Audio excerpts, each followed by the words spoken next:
Hello friends, good evening. Welcome back to our channel. प्रणाम, नमस्ते, जय माता दी। अभी है ना इवनिंग का टाइम और एक ब्लॉग मैंने ना एंड किया है सुबह वाला। तो मैंने शाम का ब्लॉग यहीं से स्टार्ट कर दिया। मैंने सोचा कि कभी क्या होता है ना कि ब्लॉग बनाने का टाइम नहीं लगता है, तो इसी ब्लॉग को पोस्ट कर दूंगी। तो इसलिए बैकअप में एक दो ब्लॉग बना के रखती हूँ मैं। तो फ्रेंड्स, कुछ चीज़ें क्या होती है ना, हमें पहले से ही जैसे ऐसा लगता है कि वो कहते हैं ना, भगवान जो कराता है अच्छे के लिए कराता है। कुछ भी छोटी बड़ी चीज़ कुछ भी हो, तो सही किया मैंने ये ब्लॉग बना के रख दिया। क्योंकि नेक्स्ट डे ऋषि की तबीयत बहुत ख़राब हो गई थी। रात भर वो उल्टी किया। फिर सुबह जब ऐसे बच्चों की तबीयत ख़राब होती है ना, तो कहाँ ब्लॉग बनाने का या कुछ भी काम में मन नहीं लगता, तो ब्लॉग तो बहुत दूर की बात है। और फ्रेंड्स, मैं डेली लाइफ आप लोगों के साथ शेयर करती हूँ अपनी, तो ब्लॉग बनाना भी बनता है। नहीं तो फिर आप लोग कमेंट करते हो कि ब्लॉग क्यों नहीं आया। तो ये हमारा ना दिल से दिल का रिश्ता है, जो कि मतलब पता लगता है कि हाँ भाई, हम एक दूसरे को इतना समझने लग गए हैं। तो यहाँ पे ना फ्रेंड्स, मैं कपड़े निकाल के जो लेके आई थी, बस उन्हीं को मैं फोल्ड कर रही थी यहाँ पे। और आज मैंने चादर वगैरह धोई थी, तो कपड़े थोड़ा सा ज़्यादा हो गए थे। तो बस यही कर रही हूँ मैं यहाँ पे।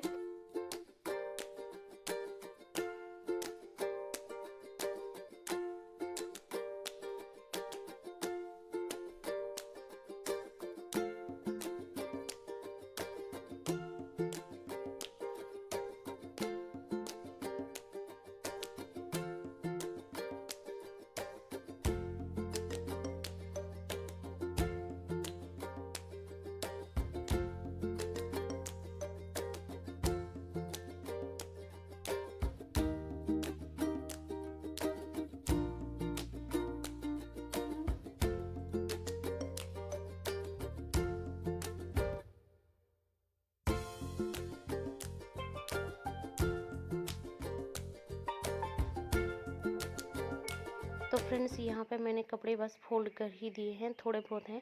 तो टॉवल भी रोज़ सूखते हैं, तो टॉवलों को मैंने ऐसे ही रख लिया, क्योंकि वो बाहर हैंगर में मैं टांग दूँगी। प्रेस करने वाले कपड़े अलग रख दूँगी और डेली यूज़ होने वाले कपड़े अलग रख दूँगी। तो बस मेरा ना, जब मैं कपड़े फोल्ड करती हूँ तो इसी तरह से मैं ना कपड़े अलग अलग करके रख देती हूँ। फिर कोई कोई सूट ऐसी होती है ना, कुछ कुछ कपड़े जिनमें ना प्रेस की ज़रूरत नहीं पड़ती है। तो ऐसे ही जैसे निकाल के लाओ, कपड़े थोड़े से गर्म हुए रहते तो फोल्ड करके रख दो ना, तो सही रहता है। आजकल तो मैं उसी टाइम नहीं कर पाती हूँ, मैं लेके रख देती हूँ और फिर थोड़ी देर के लिए ना अंदर ही रखती हूँ, और एसी की हवा लग जाती है उन पे, तब जाके फोल्ड करती हूँ। तो फ्रेंड्स, रेसी के कपड़ों पे ना मैं बहुत कम प्रेस करती हूँ। अपने और नेगी जी के कपड़ों पे करती हूँ ज़्यादातर। रेसी के ना यूनिफॉर्म होती है जो, उस पे करती हूँ। बाकी घर की जो टी शर्ट वगैरह रहती हैं उन पे नहीं करती। प्रेस करके क्या होता है ना, कपड़े अच्छे तो लगते हैं, लेकिन उनका कलर जल्दी फेड हो जाता है। ऐसा मैंने नोटिस किया है, पता नहीं आप लोग बताइएगा ये होता है या नहीं। और बस मैं ये कॉटन की चादर मैंने एक रखी है प्रेस करने के लिए, तो मैं यही बिस्तर में बिछा लूँगी और यहीं पे प्रेस करती हूँ। मैंने आपको पिछले ब्लॉग में भी शायद बताया होगा कि यहीं पे कंफर्टेबल लगता है प्रेस करने में। और एसी चल रहा था मेरा, तो मैंने एसी पहले बंद कर दिया, क्योंकि फिर लोड ज़्यादा पड़ जाता है ना, प्रेस भी लगा दो, प्रेस थोड़ा ज़्यादा खींचता है। तो यहाँ पे आज ना बहुत ज़्यादा कपड़े नहीं थे। रेसी की दो यूनिफॉर्म थी और एक मेरी सूट थी, और नेगी जी की एक जीन्स थी बस। आज नेगी जी की कमीज़ नहीं थी।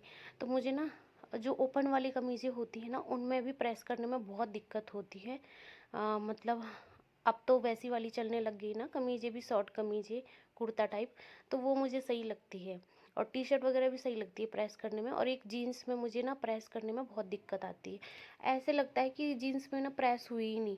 तो पिछली बार मैंने क्या किया था कि जब नेगी जी की 2-3 जीन्स एक साथ धोई थी ना, तो मैंने फ़ोल्ड करके ऐसे ही कबर्ड में नीचे वाले खाने में रख दिया था।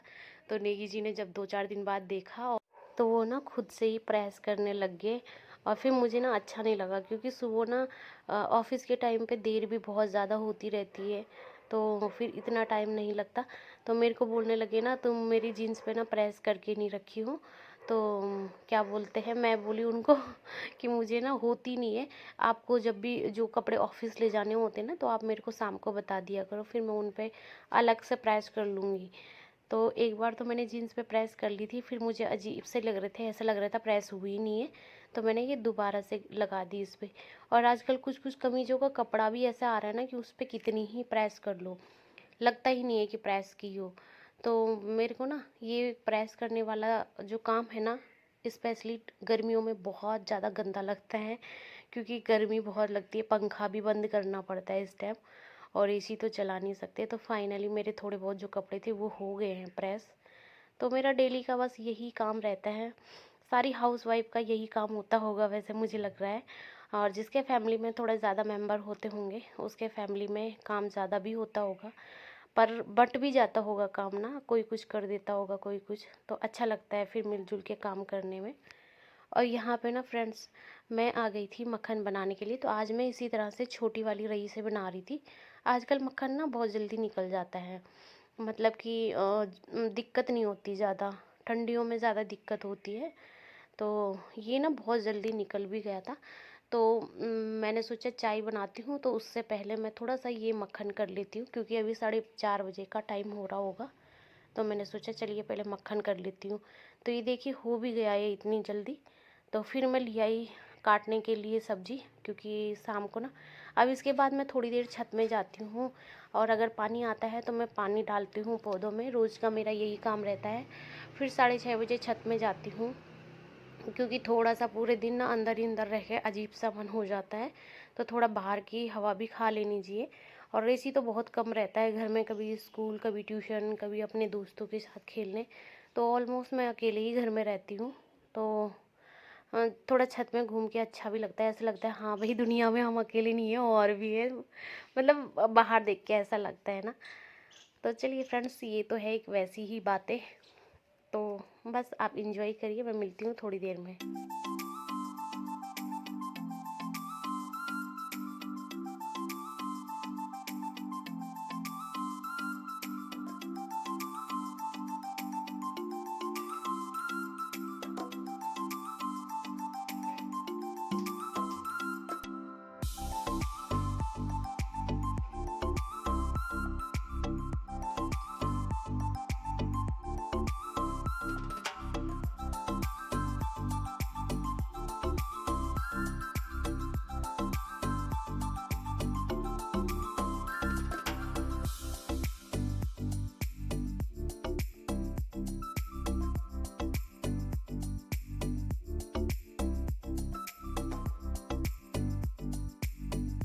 तो फ्रेंड्स, यहाँ पे आ गई थी मैं किचन में, चाय रखी थी मैंने, एक ही कप चाय रखी थी।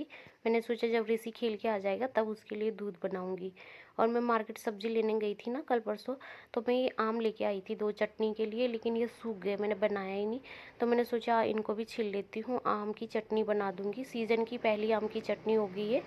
और इतने में ना मेरी चाय भी बन गई। तो फ्रेंड्स, मैं इसी तरह से काम करती हूँ, जैसे चाय बन रही तो कभी सब्जी काट ली, कभी आटा लगा लिया। तो फिर क्या होता है ना, जब निकी जी आते हैं, ऋषि आता है शाम को खेल के, तो फिर हमको ना तीनों को एक साथ टाइम स्पेंड करने का टाइम मिल जाता है। नहीं तो क्या होता है 7:30-8 बजे तक निकी जी आते हैं, फिर क्या है थोड़ा सा बच्चे को देखते हैं और उसके बाद मतलब पढ़ाई वगैरह कर रहा होता है वो, उस टाइम तो देखते हैं। फिर उसके बाद खाना पीना खाओ और सोने का टाइम हो जाता है। तो बस यही होता है, सुबह जल्दी उठना होता है। तो ऋषि भी जब तक मैं नहीं सोती तब तक ऋषि भी नहीं सोता, तो हम जल्दी सो जाते हैं। तो एक दूसरे के साथ बात करने का मौका ही नहीं लगता।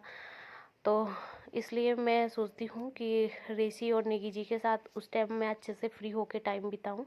और यहाँ पे मैं छत में गई थी हवा खाने के लिए, लेकिन हवा ना बिल्कुल नहीं चल रही थी। आप देख सकते हैं मौसम ऐसा हो रखा है ना, बादल लग रखे हैं।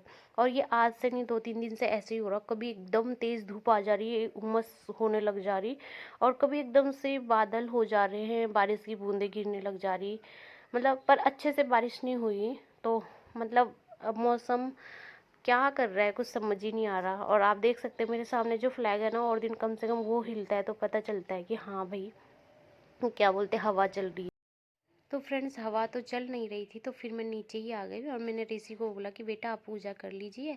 कभी कभी क्या होता है ना कि मेरी कोशिश रहती है कि मैं ऋषि से भी दिया बाती कराऊं, इससे बच्चों को ना आदत रहती है। नहीं तो आजकल के बच्चे ना इन सब चीज़ों से दूर जा रहे हैं। मैंने अपने बच्चे से भी बड़े बड़े बच्चे देखे इधर ना, नमस्ते तक नहीं करते, पता नहीं उनके माँ बाप बोलते नहीं हैं उन्हें, या पता नहीं वो ही इतने ढीठ होते हैं।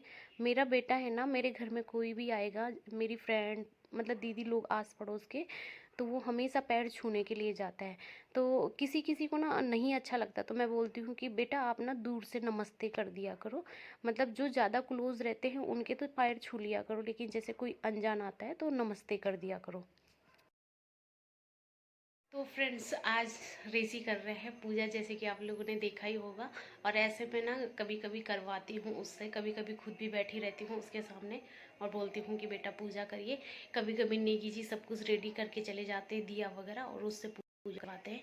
इससे क्या होता है कि बच्चों को भी आदत होती है पूजा करने की, और बच्चों को आदत होनी चाहिए पूजा करने की। आजकल का समय ऐसा है कि बच्चों को ये सब चीज़ों के नॉलेज ही नहीं होती है। तो हम तो अपनी तरफ से कोशिश करते हैं जितना कर सकते हैं। तो करता है वो जब उसका मन होता है, दिल से करता है। और जब हम पूजा करते हैं तो हमारे साथ भी जब उसकी छुट्टी रहती है तो वो बैठा रहता है। और बच्चों का तो मूड पे ही डिपेंड करता है, अभी छोटा है, लेकिन जब भी हम पूजा करते हैं तो हमारे साथ भी बैठता है। आरती करते हैं तो हमारे साथ आरती करने आता है। तो इस तरह से। और फ्रेंड्स, हम छत में गए थे, थोड़ा सा वॉक करी, फिर उसके बाद ऋषि आया, हम दोनों ने वॉक करी। अब अंधेरा हो गया, मौसम बारिश का सा हो रखा है, बारिश की कुछ बूंदें गिर भी रही है और उमस बहुत ज़्यादा हो रही है, मतलब कि हवा नहीं चल रही है बिल्कुल भी। तो अब मैं बनाऊंगी तोरी की सब्ज़ी। मैंने तो जब चाय पी थी तभी मैंने तोरी भी काट के रख ली थी, और नेगी जी अभी तक नहीं आए। तो फ्रेंड्स, ऋषि ने मुझे टीका लगा दिया है, आ गया वो पूजा करके। अब मैं बनाती हूँ खाना पीना और सब्जी बना देती हूँ और आटा लगा के रख दूँगी। फिर जब नेगी जी आएंगे रोटी तभी बनाऊँगी गरम गरम। वैसे आने वाले होंगे, मेरी थोड़ी देर पहले बात हुई थी तो बोला था मैं मार्केट में हूँ, थोड़ा सा काम है मुझे। और आजकल मच्छर भी इतने ज़्यादा हो रहे हैं कि पता नहीं कहाँ से आ रहे हैं। इतना गर्मी ही इतनी ज़्यादा हो रही है कि क्या बताएं। अगर एसी चलाओ तो मच्छर खाते हैं, और पंखा चलाओ तो गर्मी होती है। पंखे में मच्छर खाते नहीं है, लेकिन गर्मी बहुत होती है। तो चलिए तो फ्रेंड्स, इससे पहले जो आपको ब्लॉग मिला होगा, आज ही का पार्ट मिला होगा सुबह का, तो अब मैं इस ब्लॉग को ना यहीं पे एंड करती हूँ। हेलो गाइस, आ गया ऋषि पूजा करके। अब क्या करेगा, पढ़ाई। कल इनका बैकलेस डे है बोला, तो कल बोल रहा कि मैं नहीं जाऊँगा। अब पता नहीं, नेगी जी से पूछेंगे, अगर मना करेंगे तो वो नहीं जाएगा। तो चलिए फ्रेंड्स, इस ब्लॉग को ना यहीं पे एंड करते हैं, क्योंकि रेसिपी है, मुझे भूख लगी है तो मैं उसे खाने के लिए देती हूँ कुछ। इस ब्लॉग को मैं यहीं पे एंड करती हूँ। कल फिर मिलती हूँ आपको एक नए ब्लॉग के साथ। तब तक के लिए बाय बाय, जय माता दी।